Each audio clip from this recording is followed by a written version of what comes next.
Friends, మా channel ని subscribe చేసుకోండి. మరిన్ని అప్డేట్స్ కోసం బెల్ ఐకాన్ ని క్లిక్ చేయండి. Hi friends, welcome to my channel get ready. ఈ సంవత్సరం టాలీవుడ్ లో మంచి సినిమాలే రిలీజ్ అయ్యాయి. ప్రతి వారం కొత్త సినిమాలు రిలీజ్ అవుతూనే ఉన్నాయి. చిన్న సినిమాలు, మీడియం సినిమాలు, స్టార్ సినిమాలతో ఇండస్ట్రీ కలకలలాడుతుంది. వచ్చే సినిమాలలో ఏ సినిమా నిలబడుతుంది, ఏది ఫ్లాప్ అవుతుందనే విషయాలను చెప్పలేము.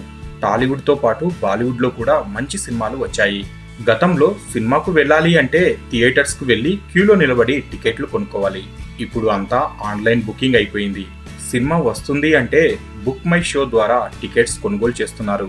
ఈ ఏడాది బుక్ మై షో ద్వారా జరిగిన వ్యాపారం ఎంతో తెలిస్తే నిజంగా షాక్ అవుతారు. టాలీవుడ్ లో Sanjay Dutt biopic Sanju cinema book my show ద్వారా 298 కోట్ల వ్యాపారం జరగగా, పద్మావతి సినిమా 268 కోట్ల వ్యాపారం జరిగింది. ఇక తెలుగు విషయానికి వస్తే రంగస్థలం సినిమా టాప్ ప్లేస్ లో నిలిచింది. రంగస్థలం టికెట్స్ ఆన్లైన్ ద్వారా 94 కోట్ల వ్యాపారం జరగగా, విజయ్ దేవరకొండ గీతా గోవిందం సినిమాకు 54 కోట్ల వ్యాపారం జరిగింది. మహేష్ బాబు భరత్ అను నేను టికెట్స్ విషయానికి వస్తే బుక్ మై షో ఆన్లైన్ ద్వారా 52 కోట్ల వ్యాపారం జరిగినట్లుగా సమాచారం. మొత్తానికి రంగస్థలం హవా ఏ విషయంలోనూ తగ్గట్లేదనేసి చెప్పవచ్చు.